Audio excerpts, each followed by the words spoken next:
ለማንኛውም ካርጎ የምታደርጉ ልጆች ማለት ነው የእውነት የምላችሁ ከካርጎ ተጠንቀቁ። ካርጎ ምንም አይሰራልሽም። ኮተት እንደሆነ ኢትዮጵያ ሞልቷል። እቃ አለ፣ ልብስ አለ፣ ጫማ ሞልቷል። ብር ብር ብቻ ቆጥረሽ ይዘሽ ሂጂ። ብር ነው የሚጠቅምሽ በአሁኑ ጊዜ። በጣም እጅጉ ወሳኙ ነገር ብር ነው እናቴ። ብር ብር ብርዬ ብርዬ ነይ ነይ ነይ እያላች እና ብራችሁን ሰብስቡ በየወሩ። በእርግጥ ልክ ነው ካርጎ ያስፈልጋል፣ አንዳንድ ነገር መግዛት ያስፈልጋል። ግን ደግሞ በዛው ልክ ገንዘብሽን ነው ዋጥ አድርገሽ መያዝ ያለብሽ ማለት ነው። ለማንኛውም ሰላም ጤና ይስጥልኝ። እንዴት ናችሁ? ደህና ናችሁ ወይ? እኔ ጋር ሁሉ ሰላም ነው፣ እግዚአብሔር የተመሰገነ በጣም ደህና ነኝ። ጠዋት ላይ ደብሮኝ ነበረ። አሁን እንግዲህ ዩቱብ ሲገባ እንግዲህ ያው ትንሽ ደብርቱም እየለቀቀኝ ነው መሰለኝ እና እንደዚህ እላቸዋለሁ። ለማንኛውም ካርጎ የምታደርጉ ልጆች ከካርጎ ተጠንቀቁ። ዝም ብላችሁ ኮተት ብቻ አትሰብስቡ። እስቲ ኮተት ኮተት ዝም ብላችሁ በቃ የመዳም ኮተት እሷ የሰጠቻችሁ ምኑንም ቅብጥጽ አንድ ላይ ለካርጎ የምታወጡት እኮ ማለት ነው። ኢትዮጵያ መንዝረሽ የፈለግሽው አይነት እቃ መርካቶ ሄደሽ ማለት ነው ጭነሽ ትገቢያለሽ። የምትፈልጊውን ነገር መርጠሽ አማርጠሽ ማለት ነው። መጋረጃ ብቲ፣ መጅሊስ አረቢያው ብቲ፣ ሶፋው ብቲ፣ የፈለግሽውን ነገር መርጠሽ ትገዣለሽ አማርጠሽ ማለት ነው። ስለዚህ በእርግጥ የዚህ ሀገር እቃ በጣም ጥሩ ነው፣ በጣም ጠቃሚ ነው። በዛው ልክ ነው የምነግራችሁ። ረጅም ዓመት የሰሩ ልጆች አሁን ከቀረጥ ነፃ የሚል ወረቀት ያጽፋሉ። እንደዛ ነገር የምታደርጉ ከሆነ በጣም ጥሩ ነው። ያለበለዛ ግን ዝም ብሎ በቃ አጭቆ ዝም ብሎ ያልሆነውን ነገር ኮተት ጨርቃ ጨርቅ ብቻ አትያዙ። ብትን ጨርቅ አትግዙ፣ ምንም ጥቅም የለው እናቴ። እዛ ራሱ ምን የመሳሰለ ሽፎኖች ሞልቷል። ከዚህ ነው ወደዛ የሚጫነው ማለት ነው። ስለዚህ ሽፎን እንደሆነ እዛ ራሱ ሞልቷል። እዚህ 200 ድራም 300 ድራም የምትገዥበትን ሽፎን እዛ ዘርዝረሽ መንዝረሽ ማለት ነው ለሁለት ሰው ለሶስት ሰው ትገዢ።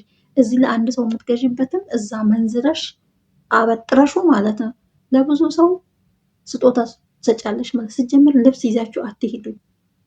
ኢትዮጵያ ልብስ ይዛችሁ አትሄዱ። ለራሳችሁ ብቻ ጽድት ምጥር ያለች ቆንጆ ነገር ይዛችሁ ሂዱ። ቆንጆ ቦርሳ ለራስሽ ነገ የምትዘንጪበት እዛ ሄደሽ ቆንጆ ወርቅ እዚች ጋ ወርቅ እዚች ጋ ወርቅ በቃ ለራስሽ ዝንጥንጥ የምትይበትን ነገር አብጂ። ለሰው ስጦታ ኮተት ካርጎ ሞልተሽ ከምትሄጂ ለራስሽ ቦርሳሽ ሙልት ታርገሽ ወርቅሽ ሙልት ታርገሽ ይዘሽ ብትሄጂ ይሻልሻል። ምክንያቱም ነገ ብቸግርሽ ትሸጫዋለሽ፣ ወርቁ ይጠቅምሻል። ነገ ግን ይህን ኮተት ይዘሽ የሄድሽው አንዱን ቀሚስ አንስተሽ አንዱን ልብስ አንስተሽ ለአንዷ ብትሰጪ እንዲህ አራግፋ ነው ደግሞ ይሄ ሳልባጅ ብላ እንትን የምትልሽ። አንድ ነገር ብትሆኝ ያቺ ሴትዮ የሰጠሻት ደህና አደርሽ አትልሽም። እስቲ 10 ብር አበድሪኝ ብትት አታበድርሽም። ስለዚህ የሚያዋጣችሁ እህቶቼ የትኛውም ቦታ ብትኖሩ የትኛውም አረብ ሀገር ያላችሁ ልጆች ማለት ነው ይህን ቪዲዮ ለምታዩት ኮተት ምንም ነገር ጥቅም የለው ምንም ነገር ማለት ነው። ግን ምንድነው ደህና ነገር ከያዛችሁ ደህና እቃ ከገዛችሁ በቃ ነገ ሽጣችሁ እንኳን የምትጠቀሙበት። እኔ እዛ ኢትዮጵያ ላይ ስቸገር ሽጬ የተጠቀምኩበት በጣም ትልቅ የሽንኩርት መፍጫ ነበረኝ። እዚያ አሁን ላይ እርግጠኛ ላይ ወደ 20 ሺህ ብር ሳይገባ አይቀርም ኢትዮጵያ ላይ ማለት ነው። በጣም ትልቅ ነው። በጣም ብዙ አይነት ልጥ የሚያቦካ ነበረ ይዤ ሄድኩት። ስቸገር ግን ያን ነበር የሸጥኩት። ሲሊንደር ነው ይዤ ሄድኩት። እንትን ምንድነው እሱ ስቶፍ ነበረ ይዤ ሄድኩት። ስቶፉም እንግዲህ የዛሬ 2 ዓመት ነበረ 20 ሺህ ብር ነበር የሸጥኩት ስቸገር ማለት ነው። የጠቀመኝ እቃዎቼ ናቸው ማለት ነው። 3 ሻንጣ ሙሉ ለሰው ልብስ ይዤ ሄጄ እነዛ ሰዎች ግን በቸገረኝ ጊዜ በወደኩ ጊዜ ማንም ሰው አላየኝም። ማንም ሰው የት ነሽ? አንቺ እኮ ቆንጆ ልብስ አምጥተሽልኝ ነበረ እኮ፣ አንቺ እኮ ሽቶ ሰተሽኝ ነበረ እኮ፣ አንቺ እኮ ቆንጆ ሻርብ እኮ ሰተሽኝ ነበረ፣ ጫማ እኮ አምጥተሽ ለልጆቼ ልብስ አምጥተሻል የምልሽ ማለት ከናካቴው ትረሻለሽ። በቃ ይረሱሻል ጭራሽ ማለት ነው። ማናት ቺ የአረብ ሀገር ሄዳ የመጣችዋለች ወይ ጨልላለች እኮ ነው የምትባይ። ገንዘቧን ጨርሳ ጨልላለች። አንቺ የሰጠሻት ግን ነገር ግን አታስታውስሽም። ስለዚህ የሚያስታውሳችሁ ማን ነው? ብራችሁ፣ ገንዘባችሁን የሚያስታውሳችሁ። አይዞሽ አለሁልሽ የሚልሽ ማን ነው? ገንዘብሽ ብርሽ ነው። ወጥረሽ ዛሬ የሰራሽው ገንዘብ ነገ ያነሳሻል። ወጥረሽ ሻንጣ ሞልተሽ ሻንጣሽን አሽገሽ ካርጎሽን አሽገሽ ለሰው ይዘሽ የሄድሽው ግን ደግሞ ለአንቺ ምንም ምን አገባን ለራሷን ይጨልላ የመጣችው ነው የምትባይ። ስለዚህ ተቆጠቡ። በቃ በተለይ በየቦታው ይሄ ምንድነው ኦንላይን ላይ የሚሸጥ ነገር ቀሚስ ምናምን ብዙ ነገሮች አሉ በኦንላይን ላይ የሚሸጠው ከነሱ ሁሉ ብትቆጠቡ ለራሳችሁ ብቻ ለእናት ለአባታችሁ ከሆነ ጥሩ ነው። እህት ካላችሁ ለእህታችሁ፣ እሱም ደግሞ ያለ ማብዛት።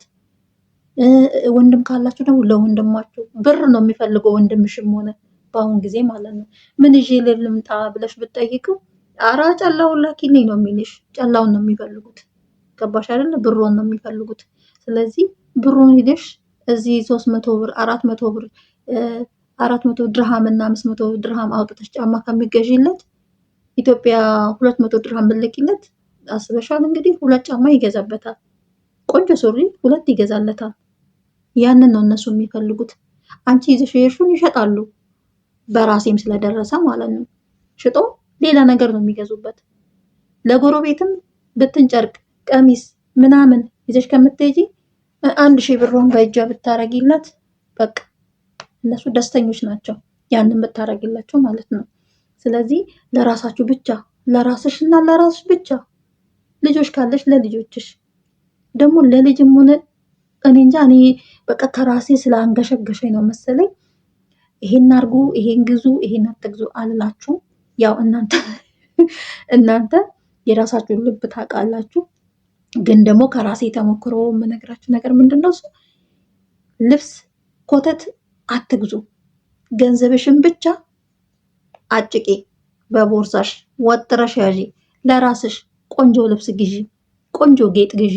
ነገ ኢትዮጵያ ላይ ወጣ ስትይ ሻይ ቡና ማለት ስትይ ከጓደኞችሽ ጋር የሆነ ቦታ ለመሄድ ስትፈልጊ ዝንጥ ብለሽ ትወጫለሽ። ኮልኮል ላይ አትግዢ። ለራስሽ ለሰው እኮ ይሄን 300 200 ድራም አውጥተን እኮ ቆንጆ ነገር ነው የምንገዛው። እንዴ ምን ይለኛል ትያለሽ። ለራስሽ ግን ሚለኛ ማንም አይልሽም። ህሊነሽ ግን ለራስሽ እንዴ ፋንዬ ላንቺስ ለራስሽስ እንዴ አገዥም እንዴ የሚልሽ ማንም የለም። ለራስሽ መጀመሪያ ለራስሽ። እውነቴን እኔ ወይኔ እንዴት ብዬ እንደምነግራችሁ አላውቅም። ያችን 3 ዓመት ይሄ ኢትዮጵያ ላይ የሆንኩትን ነገር ማለት ነው። ምንድነው ያኔ እዚህ ሀገር በምሰራበት ሰዓት ጥሩ ልብስ ነበር የምገዛ። ቆንጆ ቦርሳ ገዛለሁ፣ ቆንጆ ሰዓት ገዛለሁ፣ ቆንጆ ጫማ ገዛለሁ። ኢትዮጵያ ላይ ግን የጠቀመኝ ያ ነው የጠቀመኝ። ልብስ ገዝቼ አላውቅም። ለ3 ዓመት ኢትዮጵያ ስኖር ልብስ ገዝቼ አላውቅም። ምክንያቱም ቆንጆ ቆንጆ ስላለኝ እነዛን አጣጥቤ ለብሳለሁ። ሁሌ አዲስ ናቸው፣ ሁሌ ብራንድ ናቸው። ምክንያቱም ጽድት ያለ ነገር ስለገዛሽ ማለት ነው። ግን ከዴይ ቱ ዴይ 20 ብር 30 ብር 40 ብር ቆንጆ ቀሚስ አሁን በ20 ብር ትገዣለሽ።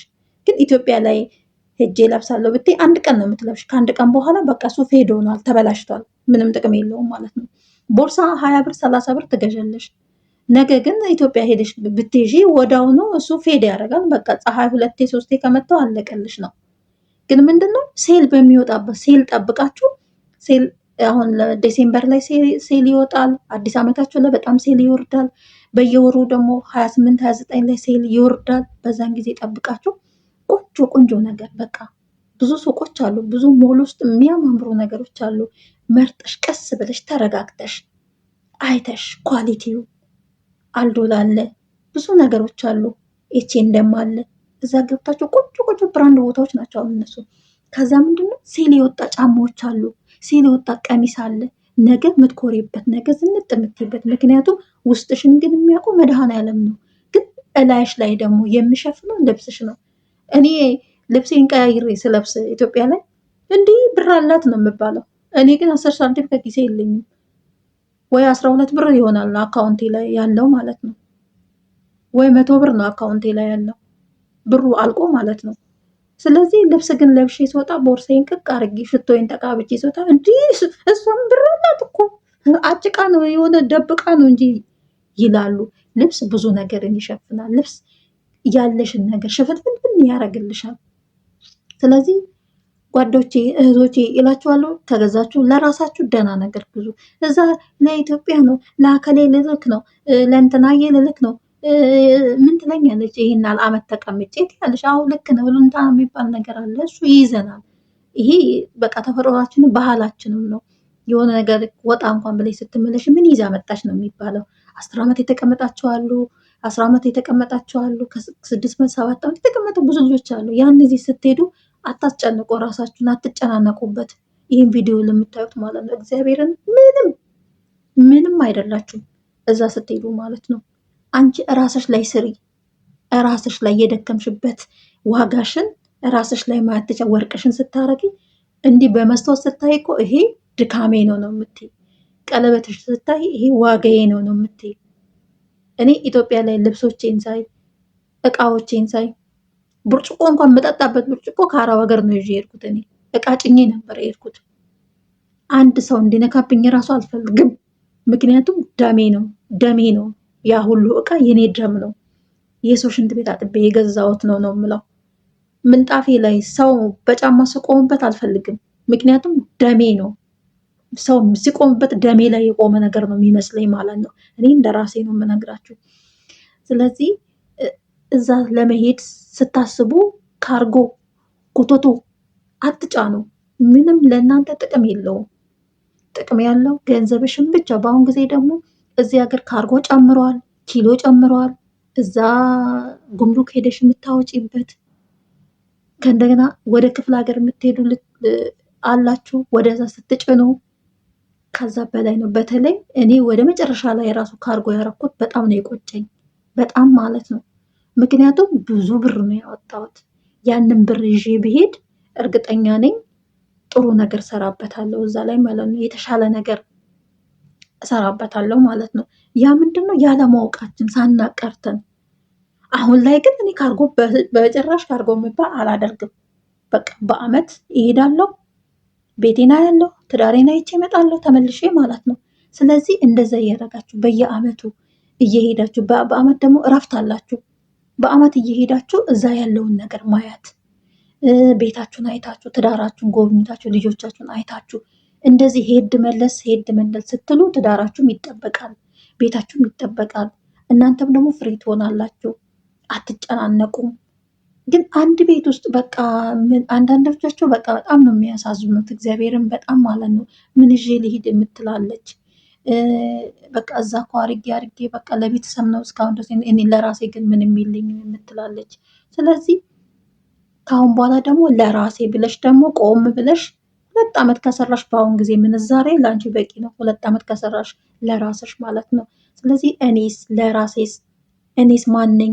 ነገ መውደቂያዬ የት ነው? እኛ የእውነት አረብ ሀገር ሰርተን የምንመስል ልጆች እንደ ሌላ ዜጋ ነው የምንቆጠረው። እንደ ሌላ ባዕድ ነገር ነው የምንቆጠረው። እስከ 1 ወር እሽሩሩ ነው የምትባይ እንደዚህ። እኔ እስከ 1 ወር ማለት ነው እኔ ኧረ እዚህ ጋር ይሻልሻል፣ እዚህ አልጋ ላይ ይሻልሻል፣ ኧረ መሬት፣ ኧረ እዚህ አልጋ ላይ ይሻልሻል ተብዬ ነበር። ቁርስ ጠዋት ቡላ ይሻልሻል ተብዬ ነበር።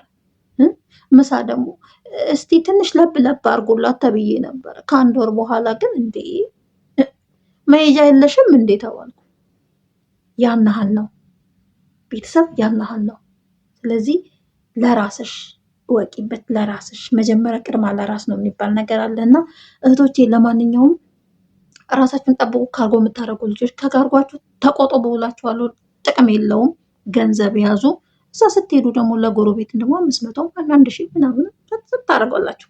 እዛ በኋላ በቃ በዛው ድምጥጥ ይላሉ። ነገ ግን ብትታመሚ ቺን ቆንጆዬ ቀሚስ አምጥታልኛለች እስቲ እግዚአብሔር ይማራት ማንም ሰው አይለሽም። ማንም የባጃጅ እስቲ ቸገረኝ እስቲ ብርም እኮ ጨርሻለሁ ብታችሁ ወይ የለኝም እኮ ይላሉ። ትንሽ ቆዩና ደግሞ ጨልላ እኮ ነው የመጣችው ነው የምትባይ። ስለዚህ ራስሽ ላይ ስሪ፣ ራስሽን ጠብቂ። ለማንኛውም ሰላም ቆዩ እላችኋለሁ። በሌላ ቪዲዮ እስከምንገናኝ ድረስ